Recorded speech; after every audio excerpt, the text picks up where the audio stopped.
Bismillahirrahmanirrahim. Assalamualaikum warahmatullahi wabarakatuh.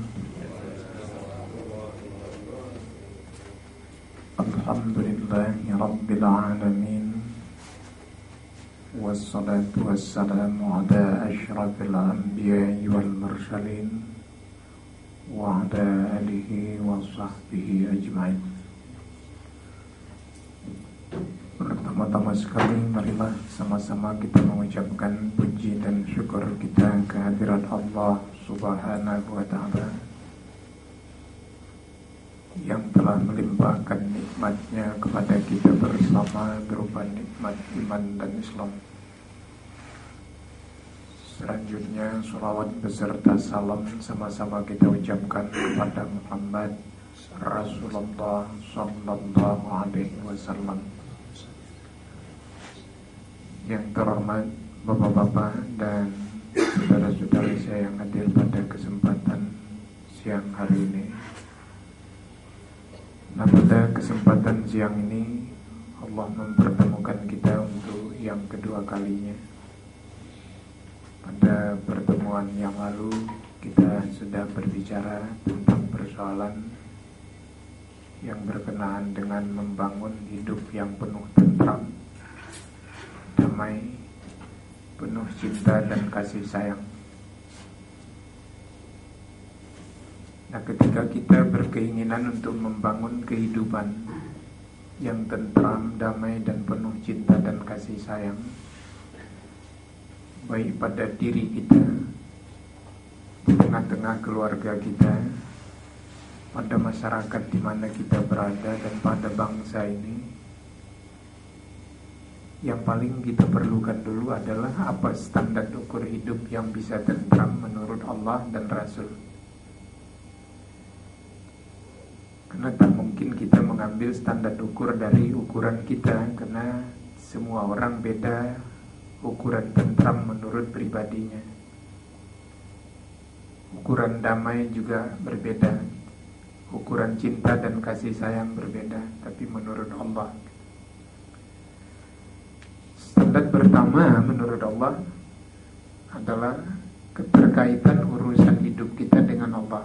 Itu standar ukurnya. Bila tidak punya keterkaitan urusan hidup yang kita lakukan dengan Allah, itu sudah dikatakan atau dikategorikan kita tak tentram. Itu makanya ada bahasa Rasul itu, dosa itu adalah apa yang menggelisahkan kamu. Jadi kalau melakukan dosa itu spontanitas, ada ketidaktentraman pada jiwa kita. Nah, untuk bisa setiap urusan kita punya keterkaitan dengan Allah, nah Allah dan Rasul menjelaskan paling tidak ada 3 caranya. Yang pertama, ketika melakukan satu urusan, berniatlah karena Allah. Jadi jangan coba-coba kita melakukan pekerjaan dalam hidup kita tidak berniat karena Allah. Itu pasti, coba nanti tempuhlah hidup seperti itu, saya yakin kita tak tentram.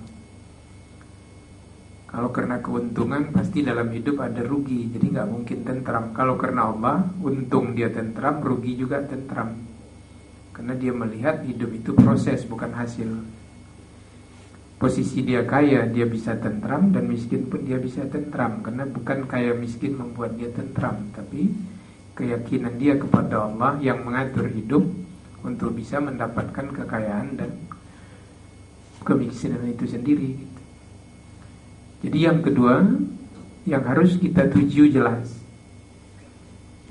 Coba biasakan apapun yang kita lakukan dalam hidup ini, yang bentuk urusan yang diamanahkan, tolong tujuannya itu yang paling utama adalah keridhaan Allah. Silakan cari pangkat, tapi yang diridhoi Allah. Sila cari uang, tapi yang diridhoi oleh Allah. Nah, andai kata tak diridhoi, ditawarkan pun pangkat itu kita gak terima. Karena gak mau kita berpangkat, Allah tak meridhoi, karena Allah di atas segala-gala pangkat itu. Kita tak akan mau uang sebanyak apapun kalau memang Allah tak meridhoi. Karena kekayaan Allah itu tak tertandingi dengan uang yang kita miliki. Untuk apa kita miliki? Kalau Allah yang punya kekayaan itu sendiri tak meridhoi kita. Kita yang memandang kaya uang yang kita pegang, kalaupun sampai 1 triliun, dalam pandangan Allah nggak ada apa-apanya. Dan untuk kita pun uang 1 triliun itu kalau berlebihan tak ada apa-apanya. HP itu aja Bapak boleh tengok nanti, ada yang modelnya kalau udah dicas penuh dia tertulis terbebani. Jadi kalau dia udah penuh diisi lagi dia udah malas gitu. Ini pun nanti kalau diisi kenyang dia udah malas gitu. Jadi untuk apa kita cari ya? Kalau tidak diridhoi oleh Allah gitu. Nah kemudian ketika kita berada pada titik berangkat melakukan urusan hidup ini sampai ke titik tujuan yang diridhoi Allah itu, tempuhlah jalan Allah. Itulah maka diturunkan Al-Quran dan Sunnah itu, supaya kita pakai jalan Allah itu. Nah coba hidup seperti ini gitu. Kecil saja komunitas orangnya, suami, istri, anak, beberapa orang, kita akan bisa tentram kalau memang betul kita apapun yang kita lakukan karena Allah, yang kita tuju keridhaan Allah, kemudian yang kita tempuh jalannya itu adalah jalan Allah. Nah standar yang kedua adalah standar yang ditentukan oleh kualitas diri. Nah kualitas diri itu apa? Kualitas diri ini tentu mengantarkan kita untuk sukses hidup. Jadi amanah jangan sekali-sekali diterima oleh diri kita yang tak berkualitas. Kan bahasa Rasul itu kan begitu. Sebenarnya kadang-kadang kita hanya melihat teksnya saja. Jangan serahkan urusan kepada orang yang bukan ahli. Itu maknanya apa? Kan hancur. Kita yang bekerja tuh stres, pekerjaan kita rusak, orang yang memakai jasanya tak senang. Jadi nggak ada yang bisa mungkin tenteram kalau sudah di dunia ini banyak orang-orang yang mengurus urusan hidup yang tidak ahli. Dia yang bekerja itu sendiri menderita, pekerjaannya hancur, dan orang yang memakai jasa kerjanya itu sengsara. Maka Rasul yang dikhawatirkannya dulu kan itu, jumlah banyak tapi tak berkualitas. Nah baru kita masuk ke yang ketiga ya, minggu yang lalu. Yang ketiga adalah aspeknya dengan orang lain. Kalau saya bahasakan dengan bahasa yang singkat, tolong kalau mau tentram, lakukan hidup ini jangan sedikit pun bisa menyengsarakan orang lain. Coba perhatikan betul hidup kita, latihlah begitu. Makan aqua, minum aqua, kita buka tutup botolnya di suatu pertemuan di masalah ini. Kan ada plastik yang kecil, simpan di kantong dulu kalau belum jumpa tempat sampah. Karena sekecil itu pun nanti merepotkan orang lain. Nah coba kita bangun hidup seperti itu gitu. Jadi jangan kita tanggung gitu beragama ini gitu. Arti tanggung beragama ini maksud saya kadang-kadang semangat beragamanya tinggi, tapi implementasinya dalam hidup sebenarnya nol gitu. Tapi kalau memang betul-betul kita beragama, coba lakukan urusan hidup. Itu Allah yang menyaksikan kita. Betul kita bekerja karena Allah, yang kita cari keridhaan Allah, dan kita tempuh jalan Allah. Betul kita udah siang malam berupaya untuk membuat diri berkualitas agar amanah yang diamanahkan Allah dalam hidup ini bisa kita lakukan dengan baik. Betul nggak kita sebagai muslim menampilkan hidup ini untuk tidak sedikit pun menyakitkan saudara-saudara kita, menyengsarakan saudara-saudara kita? Coba tanya diri kita di hadapan Allah. Nah ini saja saya pikir kita perbaiki sudah luar biasa. Itulah yang saya sebut semalam, apa namanya, ada yang ingat? 1, 2, 3 ya, teori 1, 2, 3. Nah ketika kita mau mewujudkan ini dalam kehidupan, kita kan sudah ada Al-Quran, ada Sunnah Rasul. Saya coba mengumpul begitu, harus pakai teori 3-3-1. Sebelum kita sambung untuk hari ini, saya ulang dulu. 3-3-1 itu, yang paling pertama kalau ingin hidup tentram itu sabar. Nah, Adinda yang 3 saya tanya dulu. Semalam udah ditanya juga, sekarang ingat lagi nggak gitu jawabannya. Puasa itu sahur, puasa dengan berbuka. Kamu pilih mana? Buka, kenapa? Nikmat. Nah pernahkah bisa berbuka tanpa ada puasanya? Nggak bisa. Allah udah ajar kita betul-betul. Sahur itu berat gitu. derita kita. Tapi karena iman, makan jam 4 itu berat. Yang biasanya 11 bulan ini sarapan pagi berhenti, itu berat.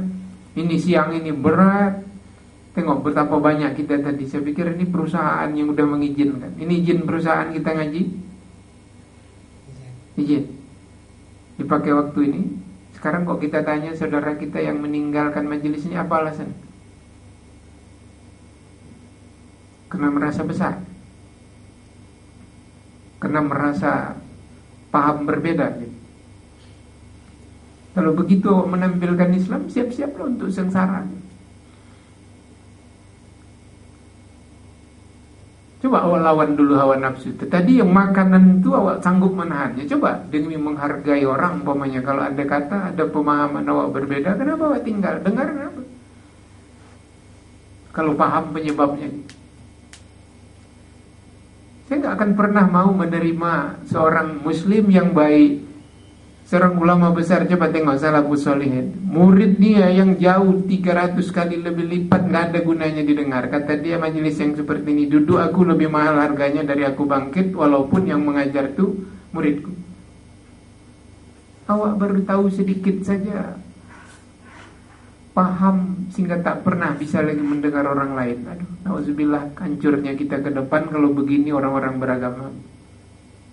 Dan ini bagi kita, tolong itu saya demi Tuhan tak ada tersinggung saya gitu. Tapi saya ingin sampaikan itu. Karena sekarang ini yang diperlukan bukan menonjolkan simbol-simbol menunjukkan kita benar, tapi tampilkan kebenaran itu lewat implementasi hidup kita. Ini yang dibutuhkan dunia ini. Tengok piagam global pada tahun 2009. Dunia ini sedang butuh betul dengan orang-orang yang punya kontribusi kebaikan. Jadi kita sebenarnya sebagai seorang muslim, banyak betul ajaran kita yang bisa membangun pribadi kita untuk punya kontribusi kepada kebaikan, baik diri kita, keluarga, masyarakat, bangsa, dan dunia ini bisa. Kenapa tidak kita mulai itu? Malah kita membangun hanya sekedar lingkup-lingkup yang kecil. Goyang tangan kita berbeda, kita tak mau dengar ceramah orang goyangnya yang beda dengan kita. Ya. Jumlah rakaat tarawih kita beda, kita tak mau mendengar gitu. Jadi kapan kita mau besar tak pernah mau mendengar orang yang berbeda dengan kita gitu. Walaupun kita tidak harus mengikut dia gitu. Sepanjang jalan kita masih sama menuju Allah gitu. Nah, ini yang harus betul-betul kita kembali. Nah, tengok nanti hasilnya. Saya yakin kalau begini caranya, itu namanya tarik tambang. Tarik tambang itu kekuatannya 0. Padahal orang udah setengah mati satu tim itu, semua mengerahkan tenaga, yang sana mengerahkan tenaga. Tarik sekuat-kuatnya 0. Nah, ketika ada yang menang satu, ini jatuh, ini menimpa. Tapi coba kita cari dulu mana yang berat, mana kira-kira kayu yang mau dipatahkan, ikatkan, tarik bersama. Walaupun daya tarik kita berbeda, tapi sama menariknya. Saya yakin tercabut tunggul kayu itu. Mobil bapak sangkut begitu. Kalau 2 menarik sana, 1, 2 di sini, nggak bisa bangkit. Tapi mari ikat belakangnya, tarik ke belakang sama-sama, atau tarik ke depan sama-sama. Pasti. Begitu kita kalau mau membangun Islam ini. Gak bisa mau dijadikan satu. Gak ada pernah itu. Tak pernah di dunia ini bikin Tuhan satu. Tak percaya coba perhatikan dunia. Pasti berpasang-pasangan. Jangan marah kalau sama orang bodoh. Ada bodoh itu maka ada pintar. Kalau tidak tak tahu nyebut orang pintar entah apa. Bapak kalau tak pernah dengar bodoh, bisa mendengar orang sebaliknya itu bapak bilang pintar. Karena ada bodoh itu, syukur aja lah ada bodoh itu, maka ada orang nyebut awak pintar. Kalau tak ada si bodoh nyebut awak pintar pun tak bisa orang gitu. Walaupun awak pintar gitu. Jadi tak ada. Cuman bagaimana menyambung ini supaya hidup tentram. Kalau ada orang bodoh, awak orang pintar, tolong tugas awak bagaimana memintarkan orang bodoh ini dengan tidak menyakiti perasaannya, dengan tidak. Nah, ini kalau kita perhatikan, sabar dulu. Kemudian yang kedua syukur, ya saya sudah sampaikan itu. Yang ketiga, masalah dalam hidup tolong cari solusi. Nah, saya minta maaf ya, yang pakai kamera saya bisa pakai. Ini kamera mau dikirim kemana? Video Ustaz yang disorting orang yang nggak ada. 1, 2, 3. Ini kalau kita gambar cukup dengan gambar 3.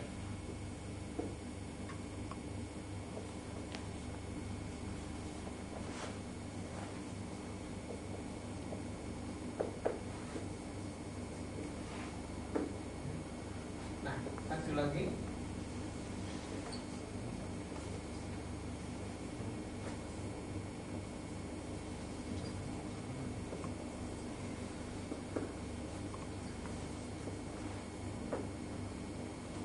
Ini di lapangannya. Kalau kita di lapangan pakai konsep itu. Kalau keinginan betul standar yang mau kita bikin harus ini. Nah, coba aja 3 bulan ini atau sebulan yang berikut ini, terutama Dinda ini yang mudah-mudahan dicoba ya. Kalau jumpa kita 15 tahun lagi, saya yakin kalian 3-3 ini jadi direktur. Tapi betul. Yang pertama, apapun yang diamanahkan kepada kita, niat lakukan itu karena Allah. Bisa itu. Walaupun kamu tukang kebersihan saja di madrasah, bersihkan itu karena Allah yang kau yakin. Yang kedua, kau lebih yakin bahwa membersihkan dengan baik pekerjaanmu itu kau diridhoi Allah. Dari seorang direktur utama, kalau dia melakukan sesuatu perbuatan yang tidak diridhoi Allah, kamu lebih mulia daripada bisa begitu.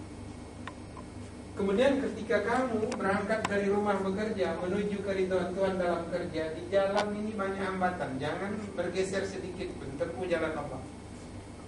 Kalau jam 8 masuk, datang kamu 15 menit sebelumnya, apalagi kamu urusan kebersihan. Karena orang datang tuh harus semua udah bersih. Kalau bisa 15 menit awak udah bekerja dulu. Coba kerjakan itu. Mohon kamu ke Tuhan.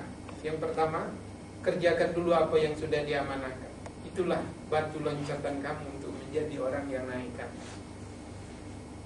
Kalau kamu sudah bekerja tidak karena Allah dan tidak menuju keridhaan Tuhan dan bukan jalan Allah itu yang kamu tempuh, nggak pernah ada itu bisa. Kalaupun sukses itu namanya sukses semu. Sukses semu hanya diukur dengan 3 ukuran, 1, 2, 3. Harta, kedudukan, nama besar. Ini semu. Baca orang kaya banyak di dunia ini, banyak nggak yang bunuh diri?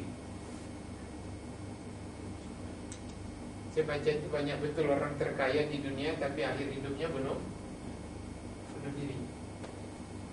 Orang yang berkedudukan nomor 1 banyak bunuh diri. Tapi bukan di kelompok kita. Nah, kemudian di diri ini kan kalau bahasa kampungnya barokah. Kalau apapun kerja berhubungan dengan Allah barokah. Kalau berhubungan dengan kualitas diri, di sini sukses. Kalau di sini bagus sama orang lain, di sini survive. Jadi nggak ada lagi tukang jual goreng pisang pun kamu nanti itu bisa terus saja. Tapi kalau kamu tak bagus dengan pelanggan, itu 3 bulan tutup gulung tikar goreng pisang. Nah, waktu awak membeli pisang itu ke pajak, dipikirkan pelanggan awak. Jangan asal murah. Oh ini 50.000 standar banyak untungnya, tapi pisangnya lonyot begitu. Jangan. Beli yang bagus. Sedikit untungnya, tapi orang senang. Jadi kalau dalam teori ekonominya, sedikit untungnya, tapi oplah lakunya besar dan terus menerus. Kamu bisa beruntung besar, tapi 3 bulan gulung tikar. Pilih mana? Nah, itu memang dijawab dalam kehidupan kita yang diajarkan Islam itu. Jadi Allah, diri, orang lain. Nah di 3 ini, 3S sabar, syukur, solusi. Jangan berbalik ke belakang. Asal ada masalah cari solusi. Gak ada tuh berbalik ke belakang. Kaunya salah gitu. Kan udah saya contohkan Pak, main badminton saya dari berdua gitu udah kalah. Kaunya bodoh, kata yang satu. Kenapa pula awak udah kalah, kau bodoh? Kalau pintar awak tolonglah dia. Saya berkawan dengan teman saya satu begitu sana gitu. Pantaslah kalah orang ustaz kawan saya. Jadi kok kalau menang, coba kalau awak berdua main menang merasa awak menang berdua. Kalau kalah, udah awak salahkan kawan. Ya kalau tak siap nampak awak kawan lemah. Kalau memang mau menang awak, udahlah aku tak berani lah sama kamu. Kalah nanti main. Cari yang bagus. Jangan awak udah main dulu bilang kalah karena kau kawan. Kalau pintar awak suruh aja lah yang satu tuh megang raket gini, awak main melawan yang dua tuh, itu baru pintar kalau bisa satu lawan dua kalah. Ini kok kalah juga. Nah kenapa? Karena ada tabiat kita balik ke belakang. Hidup nggak boleh banyak ke belakangnya. Coba periksa nanti Quran itu 18:1 kan. Coba lihat kalimat Fakaro dalam Quran. Hanya satu itu masa lalu. Fi'il madi. 18 ya mudhari. Berarti mengkaji masa lalu dengan kondisi hari ini, menatap masa depan itu 1:18. Jadi nggak boleh balik ke belakang. Ada masalah, solusi apa? Ada masalah, cari solusi. Ada masalah, solusi. Negara ini pun hancur kalau memang salah orang yang udah 20 tahun yang awak bongkar, kerja ke depan satu pun tak ada yang beres. Pasti itu. Jadi nggak usah banyak kita. Kalau kita mau ke depan begitu. Jadi sekarang ini kalau ada kekurangan-kekurangan dalam beragama itu tak usah itu banyak dikaji. Ke depannya macam mana? Ke depan ini kita perbaiki pelan-pelan, lama-lama selesai itu. Kalau memang masa lalu itu dikaji dengan kondisi hari ini untuk menatap masa depan. Teori itu kan rekayasa masa depan peradaban Muslim. Begitu kita membangun peradaban ke depan. Jadi ini 3S. Nah, untuk orang lain ini cintai, beri, maafkan. Selesai. Sentuh aja orang lain itu dengan perasaan cinta. Yang kedua, sentuh orang lain itu dengan keinginan untuk memberi. Sentuh orang lain itu dengan lapang dada untuk memaafkan. Praktekkan. Satu di sini adalah terima putusan Allah. Sudah awak bekerja segala macam, ada keputusan, pandang aja itu keputusan Allah yang harus diterima. Baik, syukuri. Kalau kurang baik rasanya sabar dulu, macam orang puasa tuh. Nanti 13 jam baru dapat enaknya. Jadi jangan dianggap awak kurang enak tuh perasaan awak inilah nasib. Enggak, ini kurang enak untuk dienakkan 2 tahun ke depan.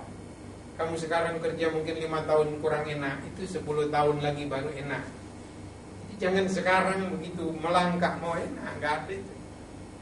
Tapi ingat, 1000 langkah pun kamu langkahkan ke sana, ditentukan oleh langkah pertama. Kalau enggak kau langkahkan langkah pertama ini, tak akan balik. Nah, mudah-mudahan sekarang ini ingat lagi, di mana kamu berada coba. Nah, ini dia 3. Jadi 1, 2, 3, 3, 3, 1. Nah sekarang tambah 3, 3. Teori 3, 3. Ini di dalam surah Al-Lail. Surah Al-Lail ayat 4 sampai 10. Inna sa'yakum lasyatta fa amma man a'ta wattaqa wa saddaqa bil husna fasanuyassiruhu lil yusra. Ini sudah melangkah kepada karakter. Tolong bangun karakter hidup kita. Yang pertama a'ta. Jangan gini.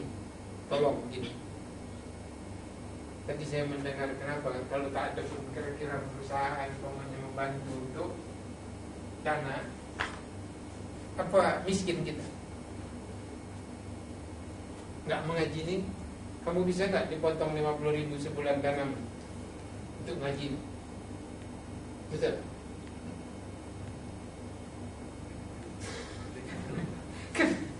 Kadang-kadang atau memberi itu praktekkan aja. Nggak pernah ada kalau kita memberi 50.000, teorinya menurut agama cepat lambat 50.000-nya akan menghampiri kamu, bukan menghampiri orang yang diberi. Kamu beri 10.000 karena Allah, niat mencari keridhaan Allah, jalannya jalan Allah. 50.000 yang kau keluarkan karena Allah itu cepat lambat akan datang kepada kamu. Kita tes itu akto, memberi. Karena lawannya apa? Wa amma man bakhila wastaghna. Bakhil, badangkir kalau medan. Kalau TV politron. Politeran kalau TV. Nah, sekarang itu yang coba gitu. Nah, kita kadang-kadang membicarakannya mudah gitu, tapi actionnya bukan main payah. Begitu dapat awak uang 1 juta, itu kan udah perasaan awak punya. Lupa awak bahwa Allah memberikan nikmat itu. Nah, begitu mengeluarkannya berat. Padahal dia ngasih. Padahal dia bilang kalau dikeluarkan kan sama tadi hukumnya. Coba tengok hukumnya. Kalau memang ada makan tak keluar-keluar, bahaya nggak? Bahaya. Kenapa kok masuk aja uang nggak takut bahaya? Nggak ada keluar-keluarnya.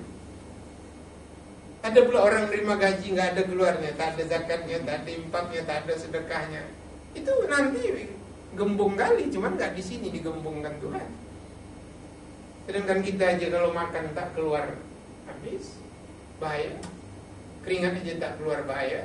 Ini pula rezeki dibagi Allah, udah dibilangnya keluarkan untuk jalanku, kok pelit kali. Dipikir kalau begini pula kita kerja di sini, ngapain kita minta tolong gaji kita aja berlebih-lebih untuk diberikan. Nah, ini yang harus kita jaga betul-betul. Nah, satu. Yang kedua adalah wattaqo. Wattaqo itu pasangannya apa? Wa amma man bakhila was taghna. Merasa cukup. Merasa cukup di sini bukan qanaah dengan rezeki, tapi dengan tampilan yang tak perlu lagi seolah-olah bertuhan. Awak mau ngatur hidupnya. Bisa diatur dengan kekuasaan, dengan kebesaran kita, bisa ada tidak? Kamu udah berapa lama gosok gigi? Ada 20 tahun. Menurut umurmu, udah pandai gosok gigi udah berapa tahun? Nah, coba perhatikan nanti. Kalau udah ada kamu 15 tahun merawat gigimu, tumbang gak itu nanti? Enggak. Jatuh gak itu nanti? Saya udah 53 tahun, mungkin dari 10 tahun pandai, berarti saya udah menggosok gigi saya, merawat gigi saya 43 tahun, copot juga. Udah 3 jatuh. Kalau Allah ngomong, gigi aja tak terus kok. Tapi kalau kau dalam hidup menyiuk gigi kau begini, padahal gigi kau pun tumbang.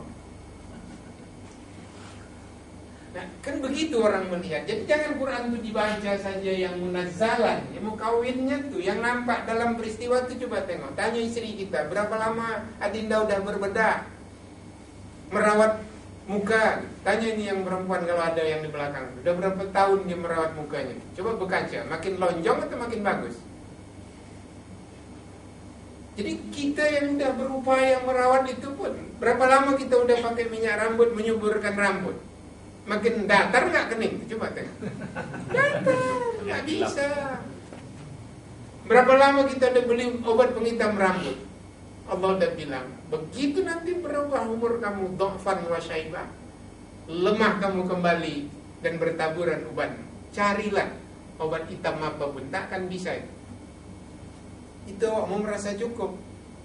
Mempertahankan gigi yang 32 saja pun tak bisa. Kok unjuk gigi aja dalam hidup. Mempertahankan rambut yang hitam dan lebat itu aja pun tak tahan. Lama-lama bergeser itu maka fikih itu bergeser-geser dia.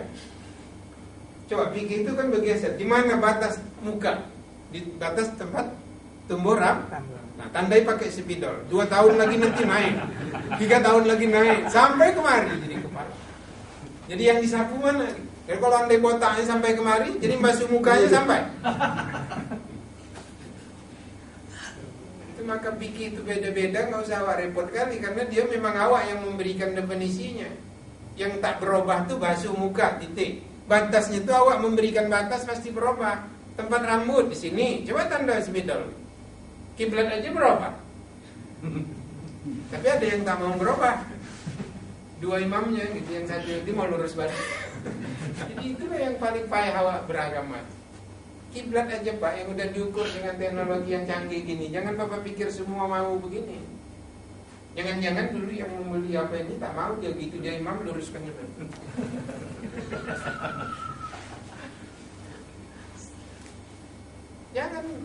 Jangan kita anggap mudah lah gitu. Tidak mudah kalau kita tak tahu betul rumus.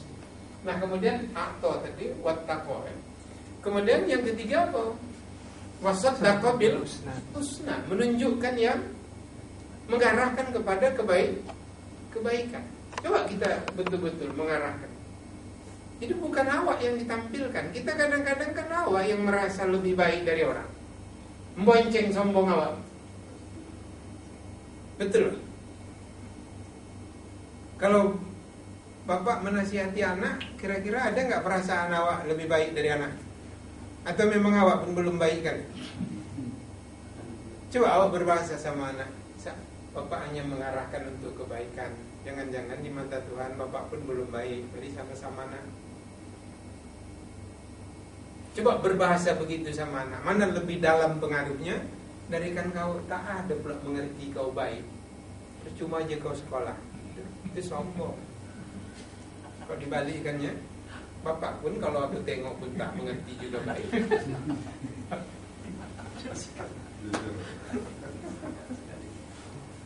Nah itu yang banyak kita tergelincir, karena cara-cara syaitan untuk menggoda kita kan berbeda-beda.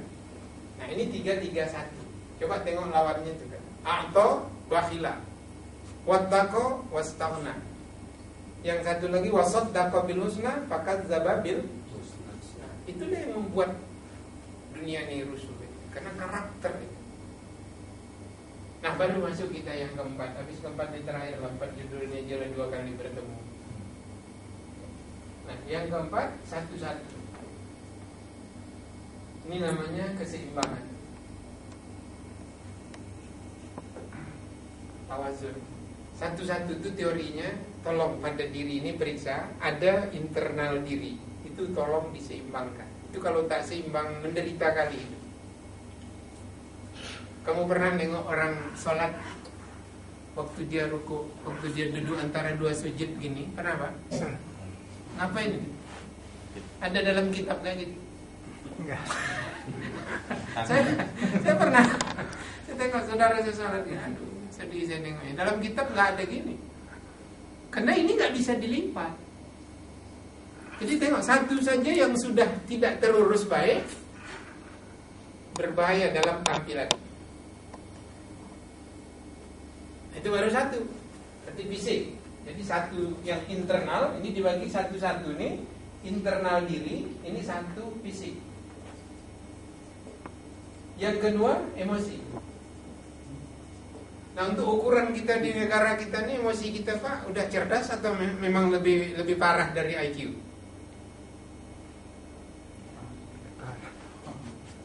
Gimana menurut kamu? Emosimu udah tergolong yang cerdas kalau dites, atau memang lebih parah dari IQ ini? Jadi tes aja dalam kehidupan. Emosi itu kan kalau disimpulkan, awak selalu membuat keputusan dalam hidup ini atas dasar pertimbangan orang lain. Coba kalau anak awak sholat, tak sholat dia, bapak dulu marah nggak? Kenapa marah? Tugas bapak apa? Menyuruh. Udah. Yang tak sholat dia, kenapa awak marah? Kerjaan bapak udah bapak kerjakan, dia yang tak sholat, sudah. Yang Allah pun menanya nanti kan, yang ditanyanya bukan sholat anak, kau suruh enggak? Udah aku suruh ya Tuhan. Tak sholat dia kan sama aja. Tak sholat dia untuk dia, mau sholat dia untuk dia. Yang ditanya awak menyuruhnya tuh. Tapi karena awak nggak pernah mempertimbangkan orang lain, puas awak nengok suruh sholat. Kalau anak awak sholat, awak gembira. Kalau tak sholat tidak. Itu kan orang yang berpikiran sentralistis kemana? Bukan ke orang. Kalau orang anak muda itu kan sedap tak sholat, biarkan dulu, kenapa? Betul kan?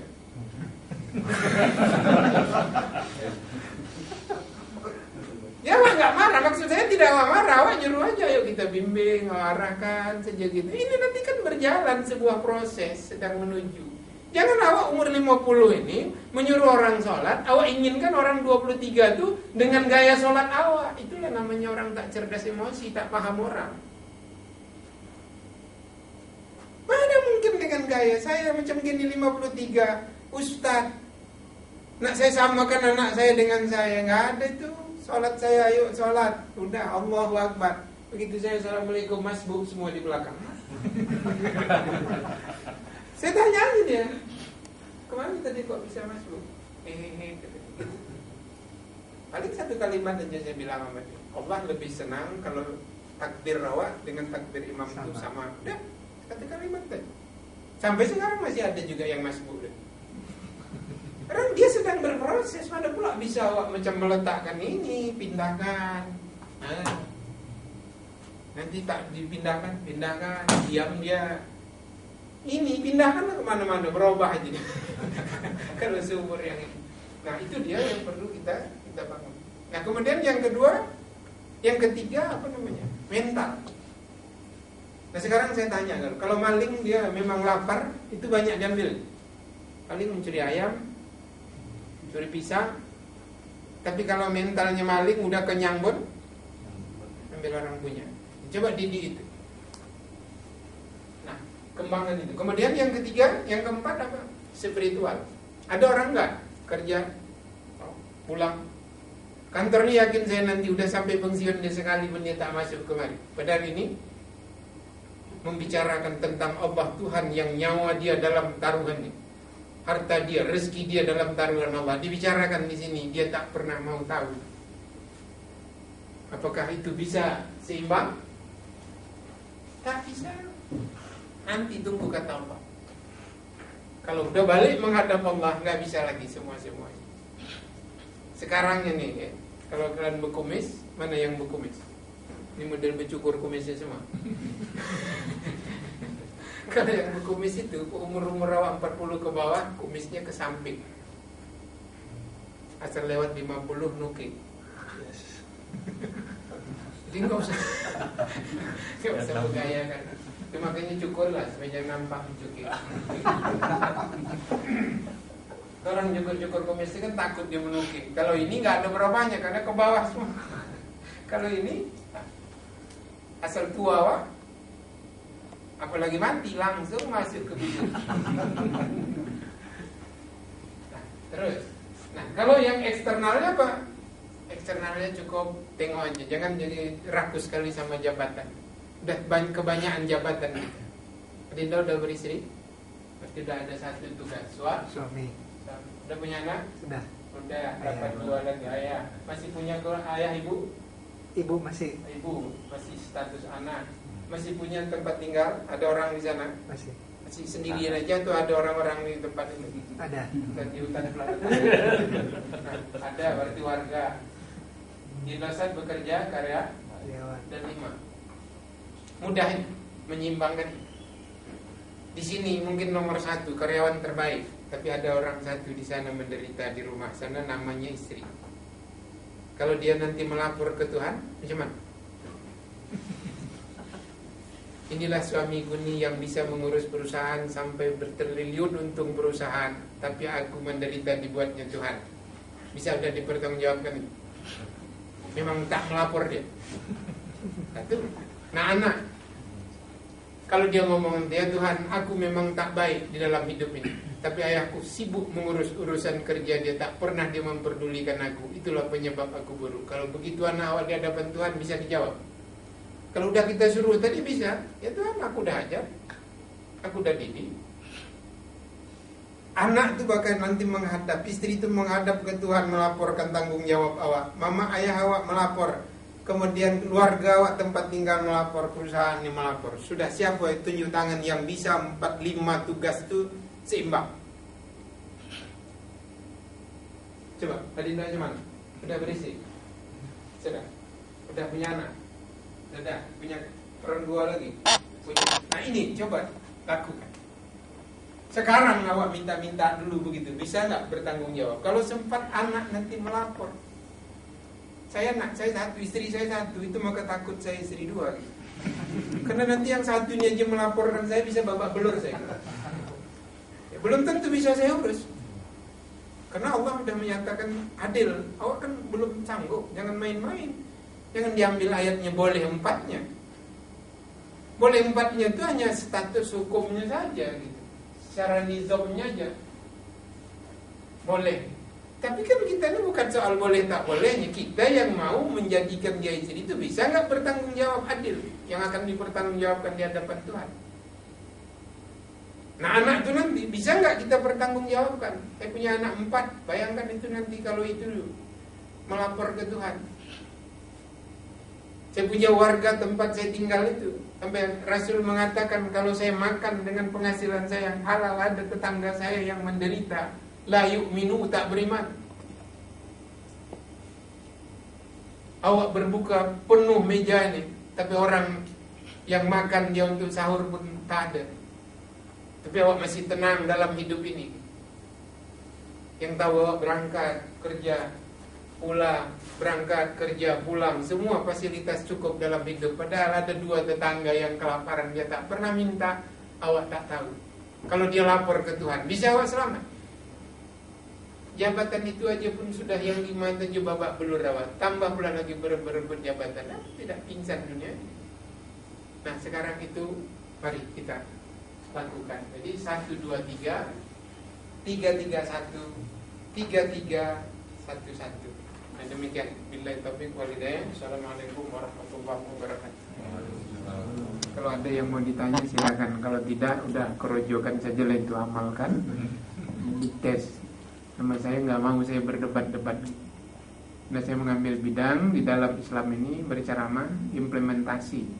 Saya tidak mengajarkan bentuk syariat-syariatnya dari Quran dan hadis, tapi saya baca semua. Karena menurut saya sekarang ini orang sudah mulai banyak yang bisa memahami Islam, tapi yang lemah betul menurut hemat saya yang awam ini mengimplementasikan Islam dalam kehidupan. Orang tahu menurut Islam harus jujur, tapi ketika di lapangan jujur itu berat, betul nggak? Seberat apa?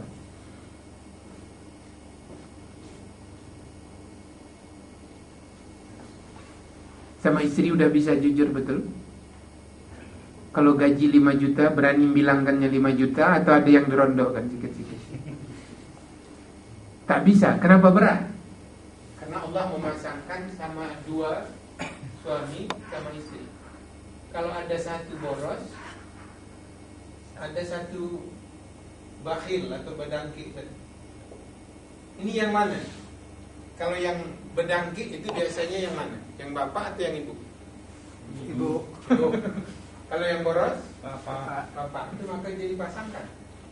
Kalau boros dipasangkan dengan bedangki, hasilnya ausatuha, pertengahan. Itu indahnya. Jangan awak caci. Saya udah tes istri itu memang bedangki kok menurut saya. Karena kalau saya kasih dia 5 juta, sama saya 100. Begitu saya pegang 100, habis. Begitu habis mau minta, harus buat proposal, dan dikit pula laporan lagi kemana uang 100. Awak yang punya, nih salah itu, memang itulah dia. Kemudian saya teliti juga, kalau saya pergi makan sama-sama dengan teman 4 begitu, saya selalu mau duluan mencabut dompet. Saya bayar, walaupun udah siap tuh nanti agak gini kepala saya. Tapi itulah laki-laki. Tapi kalau ibu-ibu tanya dia nanti, berempat dia mau makan ke rumah makan, pasti musyawarah dia, BBM ya. Awak mana pernah begitu? Nah maka oleh karena itulah maka dipasangkan. Saya beli jeruk ke toko aja, berapa? 6.000 saya beli. Kalau istri awak tidak, 69,5 ya. Limpul pun tawar. Nah itu memang dari sana, mediinnya di sana. Maka Allah memasangkan orang. Tengok, ini ada mur, ini ada bau, ini mur. Coba 1 kali, nggak bisa. Kemari yang bisa. Jadi kalau ada hal-hal yang kurang lebih itu bukan untuk saling mencaci. Kan itu saya contohkan dalam hal yang ini. Saya hitam, dan saya nggak pernah tanda tangani resmi untuk menerima hitam itu. Sampai saya tanya mama saya, kenapa saya hitam? Jawaban pertama dia, ayah kau hitam. Betul, saya tengok. Saya tanya yang kedua sambil seloroh. Dulu mama ada nggak berusaha untuk saya putih? Ada, karena cerita-cerita orang kampung nih harus minum air kelapa muda kalau anak awak kulitnya putih. Habis bertandan-tandan mama minum, ternyata lahir kau hitam juga. Apa boleh buat? Nah itulah keputusan Allah. Jadi apa sikap saya? Sabar. Dapat istri saya putih, syukur. Istri saya putih dibuat Allah pula, begitu. Syukur. Sabarlah mendampingi saya ya. Kita selesai. Jadi berlaga, syukur, sabar, berjalan hidup ini karena Allah, dituju keridhaan Allah, ditempuh jalan Allah. Saya yakin kami sampai ke ujung bertemu Allah sama-sama putih. Tapi kalau andai kata istri saya terbalik, dia hina saya hitam karena dia diputihkan Allah, padahal hitam saya Allah, bukan saya. Maka dialah yang paling hitam di hari akhirat, masuk kena panggang oleh neraka, saya balik putih. Nah itulah hidup. Jadi apa payahnya? Kalau menurut iman saya nggak ada yang payah. Barangkali tak usah ditanya lagi. Kalau ada mau raya, kita pun mau bekerja. Demikian saja. Dan tutup pertemuan ini dengan ucapan Subhanakallahumma wa bihamdika asyhadu an la ilaha illa anta astaghfiruka wa atubu ilaik. Assalamualaikum warahmatullahi wabarakatuh.